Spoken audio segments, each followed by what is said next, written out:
on the Premier League this weekend. We'll also talk a little about some village people because I don't understand. Is it Hurricane that is the problem of Bayern Munich or Thomas Tuchel? We'll discuss that and find out later on today. And also, what just ended this morning, the All-Star weekend. Remember, I bragged about it all weekend long. We're going to talk about it, some historic moments, some historic score lines, and then let's see how it goes from there. But before we do all of that, tell us, Owasheye, how can we be a part of the locker room? Until Tega decides to say if there will be a therapy, I will keep this number. Just leave it out. But then just make sure you send us a WhatsApp message to 0809 444 0981. 0809 444 0981 will be for WhatsApp messages.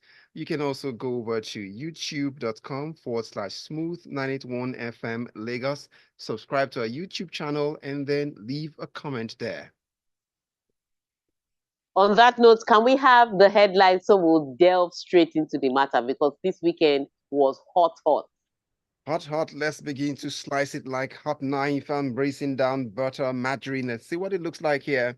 Stephen Curry beats Sabrina Ionescu by 3 in All-Star Shootout as Will Find Shantek holds off Ribakina to capture third straight Qatar Open crown as there is also title not realistic, says Tuchel after Bayern's horror week. And then comes Manchester City held 1-1 by Chelsea to lose ground in Premier League title race as there would be something in Spain. Rayo holds subdued La Liga leaders Real Madrid, and then Crisis Club Napoli held by Genoa ahead of Barca's visit. Then the elephant at the top, no, the elephant racing to the top anyway. Arsenal set new women's Super League record, a crowd of 60,160. Then there will be Juve hand Inter 9-point lead as Napoli crisis deepens. So all the stories from Italy to Germany, all the way to the Premier League. But before we do that, let's start in the US of A and the All-Star weekend that took place in Indianapolis. Stephen Curry might be considered the greatest shooter in basketball history, but Sabrina Ionescu certainly made him prove it on Saturday night as part of the NBA All-Star weekend. Well, greatest shooter, greatest three-point shooter, though, yes. It was a crazy weekend. So first of all, you know how it is with the All-Star weekend. They have the rookie challenge where the young rookies, the young best rookies from the entire East Coast and West Coast play in the tournament. Then we have the celebrity match where Jennifer Hudson took off her nails, took off her hair. She was like, I'm going to be MVP of this tournament. I think she scored 2 points. Very. I like how you put it. I don't even want to discuss how bad she was. But you know, the mark she made before she actually went to, did the tournament. You think that she's about to throw it down. Nothing. Leave the Then bucket and also, stay with music and your talk show and other you know, things. I mean, it's a celebrity game, so we Yeah. expect that there will not be much. But she was Okay. pretty bad. Then there's the 3-point shooting challenge. Now, the 3-point shooting challenge, Dame Lillard won that. He won that with 26 points. He won that with 26 points. Yes. But they now did the inaugural 3-point challenge between the NBA and the WNBA. So that's the men versus the women. And Sabrina was for the women, of course. And it was Steph Curry for the men. Now, in the history of the NBA, Steph Curry has scored the highest number of 3 points. In the history of the NBA, if people start blaming him that he was spoiling the game because he was always knocking down threes. So when you are talking of the best 3-point shooting in the NBA, you're talking Steph Curry. That was the guy that was competing with Sabrina Ionescu. Now, Ionescu she's now considered one of the best 3-point shooters in the NBA. But I don't think she's the best overall yet. But in current form, she is the best. And they took to each other. Look, Now, when they announced that this challenge was going to happen, I think everybody and their cat and dog knew that Steph Curry was going to win it. What we didn't expect was that it was going to be as close as it was. Because Sabrina scored 26 points, the exact number of points that Dame Lillard used to win the 3-point shooting challenge. The only difference is she couldn't win this challenge because she was playing against Steph Curry, who beat her by just 3 points. And so when you look at it, I mean, everybody expected it to be good. You know, everybody expected that we'll just have fun with it. But she made it a competition. So kudos to her. Congratulations to her on that. And to Steph Curry on winning the first ever belt. All right. I hope to see more of it, you know, and just have fun with it. Let's see how this shooting goes. So that happened on Saturday night. Last night, or well, this morning, depending on which part of the world you live in, it was the Eastern Conference taking on the Western Conference. Now, in the NBA All-Star playoffs recently, they don't really compete. It's more about showmanship, entertainment, and all of that. Unlike in the previous times, there used to be a competition. You know, like when the East came up against the West, the East will show us how defensively tough they were. The West will show us how good they were at shooting. Well, recently, there's no defense in the NBA All-Star game. Mm-mm. Do you know how many points the winning team scored? 211. 211 points. That's what the Eastern Conference scored to win this tournament. 211 points to 186 points. Now, I think for me, the shocker was that with all the shooters they had in the West, they had LeBron, Steph Curry, Kevin Durant, what's the name of the MVP? Nikola Jokic. They had Luka Doncic. So when you're looking at the West, it's just shooters everywhere. But they lost a shooting competition to the Eastern Conference. And don't get me wrong, the Eastern Conference came out playing really brilliantly. You know, they have Tatum, they have Brown, they have Lillard, and Lillard, my God, he was knocking down those threes from half court. And so they had those players. But when you look at if you're talking about shooters in NBA history, the best shooters are on the West. So I think for me, the shocker was that the West lost in a shooting competition. And it was the Eastern Conference that scored 211 points. But all in all, it was a great weekend for everybody to have fun, people meeting each other's families, hugging each other out. It was nice to see, you know, rivals become teammates, at least for one weekend. From next weekend, everybody goes back to status quo. It's like having a defender winning the best player of a tournament or the highest goal scorer of a tournament. Yeah, it's the most ridiculous thing. I was just like, how is the East outscoring the West with all those shooters? How? But yeah, that's what happened earlier as of this morning. Let's touch base with the events that just concluded in Qatar Open Crown, where top seed Iga Swiatek overcame a gritty challenge by world number 4 Elena Rybakina to take home the Qatar Open title for the third straight year with a 7-6, 6-2 victory over the weekend. Yeah, shocker too, because on head-to-head, Rybakina was leading, I think 3-1 on head-to-head prior to this match. And Rybakina, there are certain players that Swiatek struggles against. Rybakina is one of them. Ostapenko is the second one. So I expected it to be a tougher match. And the first set really showed how tough it was, you know, with Rybakina and Swiatek going all the way to the tiebreak. And then they kept missing, you know, set points on those tiebreaks. But Swiatek eventually won that. But the second set to me was more embarrassing because I did think Rybakina was going to come back. Unfortunately, Swiatek just elevated a little bit more and won that. I still think that she has a lot of work to do on her serves. Her service motion is still questionable, and I think it's her ball toss, you know, and it's something she can learn from. I think she tosses the ball high enough so that when she hits it, her serve will be bigger. But she's a particular height. She's too short to hit it at the height. I'm not saying she's a short person. I'm a short person. I'm not short, 5'3". not short. But the way she tosses her ball up is too high for her height. So I think the one person she should be looking at is Naomi Osaka, because Naomi Osaka is not one of the tallest girls on the circuit, but she has one of the biggest serves, and she tosses the ball up at the right angle. So that's who she should be learning from. But ultimately, 3 years in a row, she's the first woman to ever do that. She's the first woman to ever win the Qatar Masters 3 times. Everybody else has done it 2 times, including the great Serena. But she's the first woman to have done it 3 times. And her reward for doing that is to go to another 1,000 Masters in Dubai that started yesterday, and try to defeat Sloane Stephens. Sloane Stephens is her first match, and I think that match comes up today. So wait to see how much she can continue with that. On the men's side, though, Yannick Sinner has become world number 3, just winning another tournament, this time a 500 ATP. And he's looking really good for climbing up that tree to get into world number 1, because Novak Djokovic is over 30, and so he can pick and choose which tournaments he goes for, and he has protected rankings.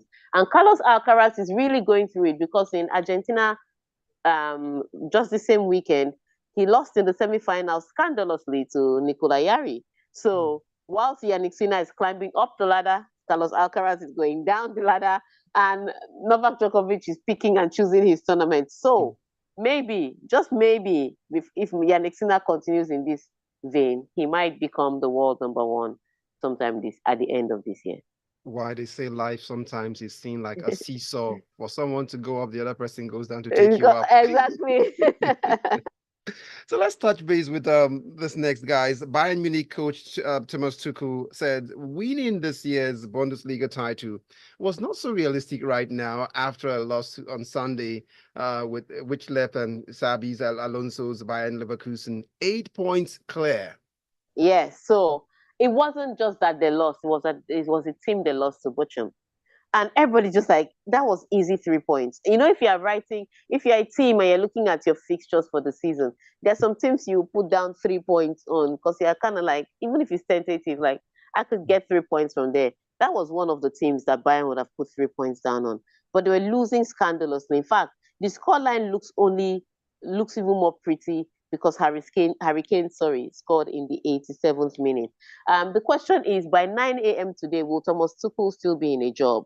The only reason we don't know that is because work starts from 9 to 5. So we're waiting to see if he's going to be fired via email, via phone call. I'm shocked he still has a job, because it's 3 losses in 9 days in different competitions. Scandalous losses, you want to add. Yes, in 9 days. How are you losing 3 times in 9 days as Bayern Munich to Lazio and Bochum? I can forgive Leverkusen because of the fantastic form they are in.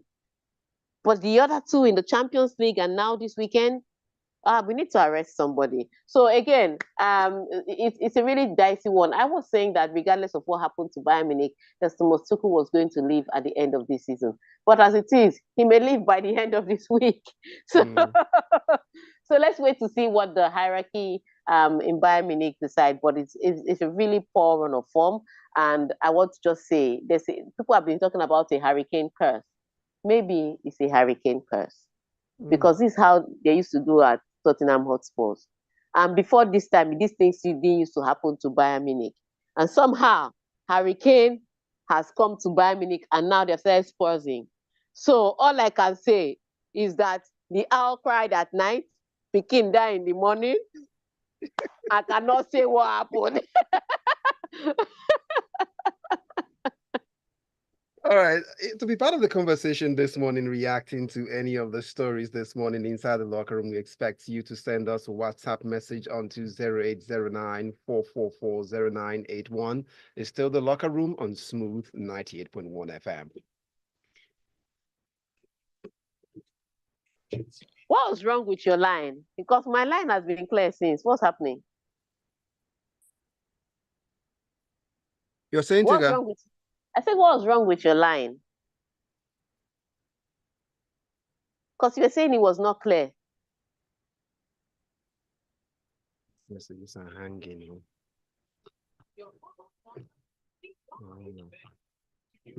It's so unlike WhatsApp message.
Are the messages coming in?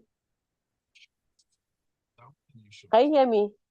Are the messages coming in? Can you hear me, Omas?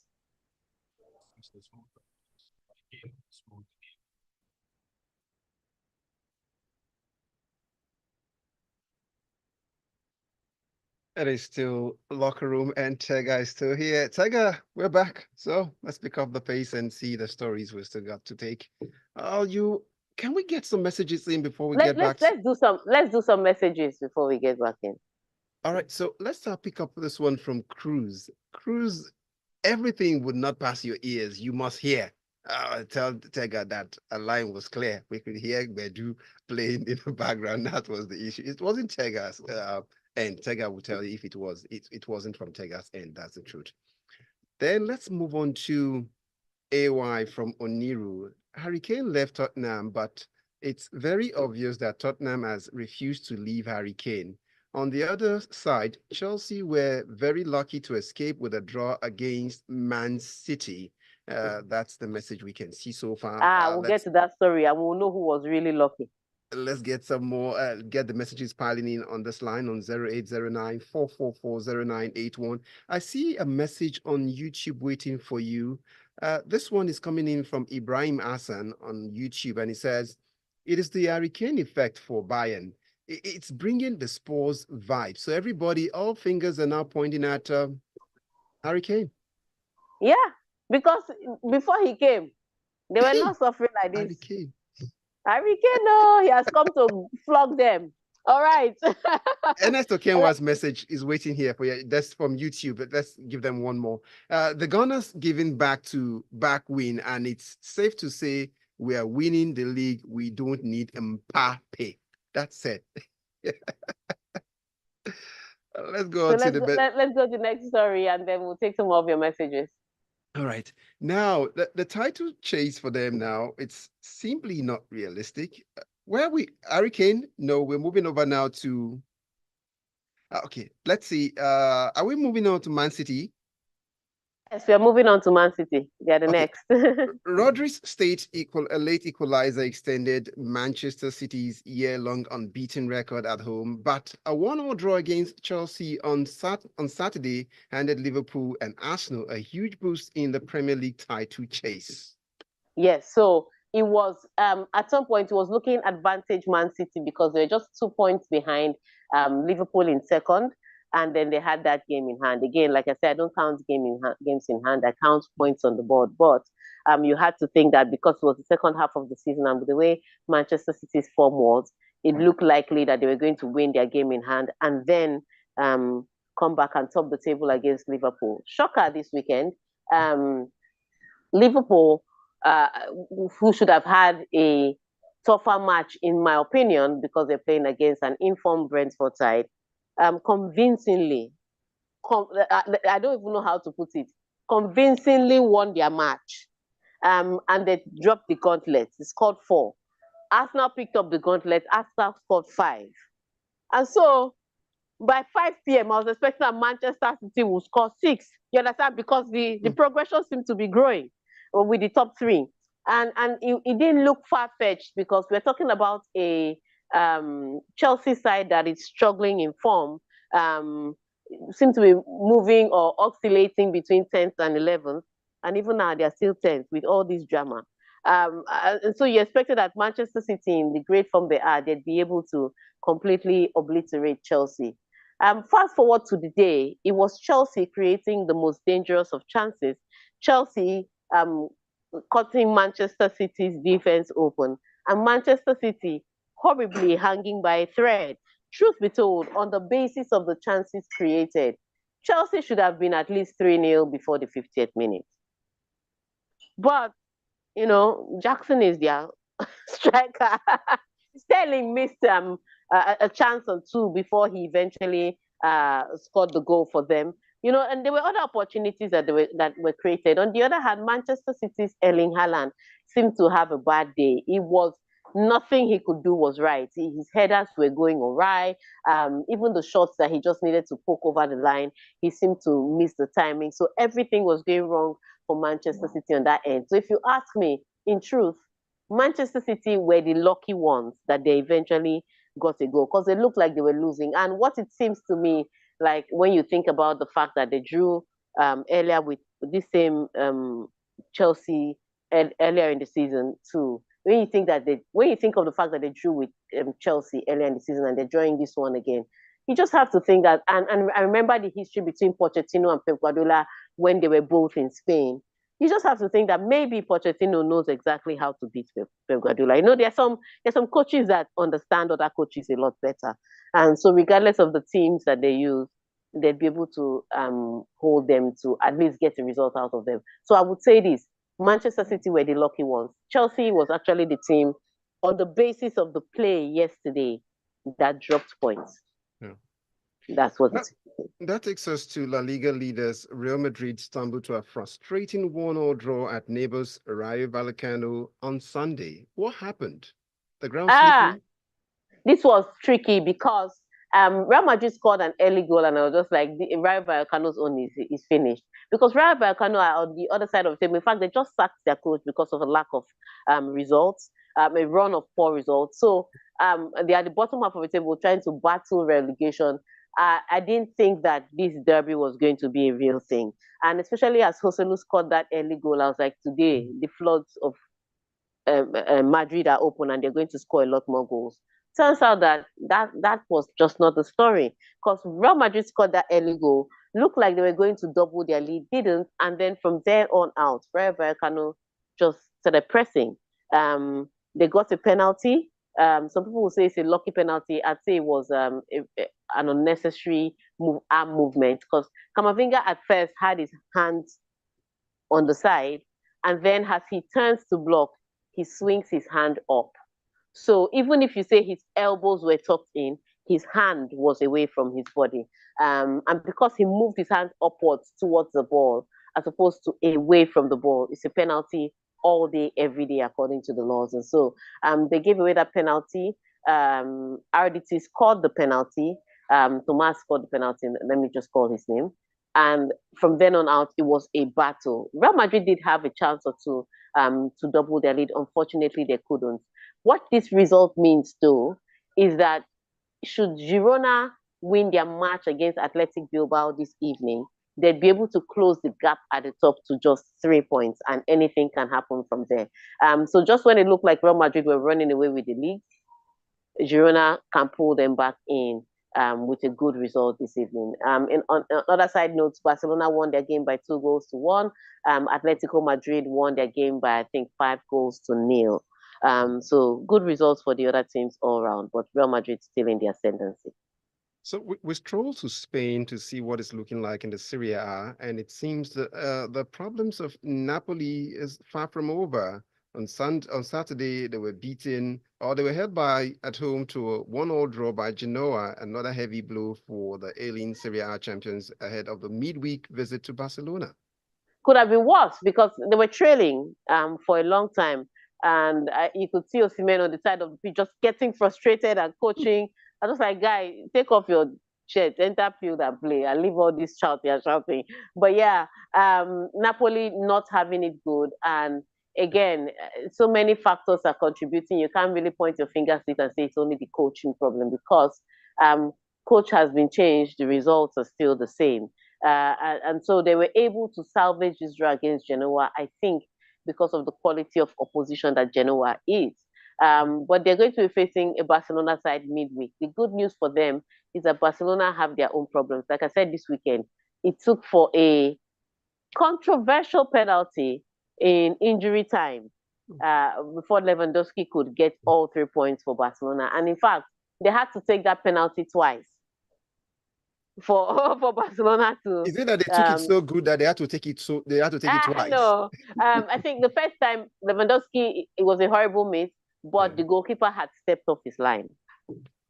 And then so they had to take it. There was a redemption for him. But yeah, so they have their own struggles. So Napoli should be able to come up with something this week. It's two struggling teams are facing each other in the Champions League. But if you talk about the Serie A and the title defense, I want to say Otilo, but because it's morning radio and I'm being polite, it's long gone. Okay. Come back to England, Tega, and see what it's looking like for women football. Arsenal set a new attendance record in the English Women's Super League with a capacity crowd of 60,160.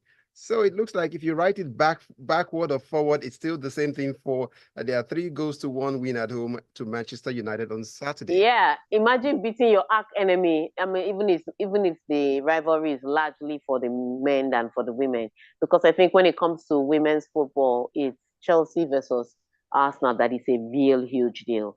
But Chelsea versus Manchester United is bonus, icing on the cake. And so to defeat Manchester United, Arsenal versus Manchester United is bonus. And to defeat Manchester United 3-1 in front of that capacity crowd was fantastic. We've been saying this about women's football. If you invest in women's football, you'd get returns. And we are seeing the returns now. The previous record was actually also held by Arsenal at the same Emirates, 59,000. And now they've topped that to 60,160. But great crowd, great performance, and hopefully more investment and more broadcast rights, more matches will be broadcast, and we can see more of women's football because it's a fantastic game. But it was kudos to Arsenal women, first of all, to sell out the stadium, and secondly, to get all 3 points by defeating Manchester United. This looks like a fine one for saying ladies in sports are not doing badly at all. You know, and the conference is coming up in June. We'll be talking about that soon. All right, our final one, if we could just wrap this up now quickly, where Juventus trail Serie A leaders Inter Milan by 9 points after being held 2-2 at relegation-threatened Verona, as a 1-1 draw with Genoa left champions Napoli deepen in crisis. Really tough one. At some point, it was looking like Juventus were not going to let go of the Scudetto. They were holding on to it and dragging it with Inter Milan. But in 3 weeks, Inter Milan has just found a way to keep their momentum going, and Juventus have dropped it. And I remember I was saying this weekend that it looked like all competitors were facing, on paper, easy teams. So Juventus was facing Verona. You expected Juventus to win. Shocker, they drew. Inter Milan was the only one that took advantage of their chance and won by 5-0. Monza defeated AC Milan last night. And so when you think about it, Inter Milan is the most consistent team right now in the Italian Serie A. They are 9 points clear at the top, a game in hand. I think the Scudetto battle is pretty much over. We are looking for second and third now. Okay. So that'll be it. Can we just quickly race down through some messages as we wrap it up? Oh yes, let's wrap it up with messages. So I'll go over to YouTube and pick up a message from Emeka Onelum. Says Thomas Tuchel has finally taken Bayern Munich to where them no know. And Abiodun comes up. Obisheson says, bad day in the office for Ireland, although Man City should have had at least a penalty in that match. For me, advantage Liverpool. It's a 3-horse race, grabbing my popcorn. That's all he has to say. And then I race back to WhatsApp and see Pastor Dako's message, and it goes on. Please don't write Chelsea off, even though I am an ardent supporter of Man City. Chelsea happens to be where Margaret Thatcher had a private house, apart from 10 Downing Street. That's Pastor Dako's message for Omole State. As in, win or tense, draw tense, lose tense. I don't even know what we are going to do again to these people. All right. On that note, we want to say thank you for sending in your messages. Thank you for tuning in to us on air and for watching us on YouTube. So we'll come your way again on Wednesday. I don't want to say aspire to Maguire because that now has a different meaning, but aspire to Maguire. But this one, as we wrap it up, leaving the locker room, this applause goes out to all the ladies in sports for that feat and the attendant performance. Thank you so much, Tega. Yes, Have a great thank you day. so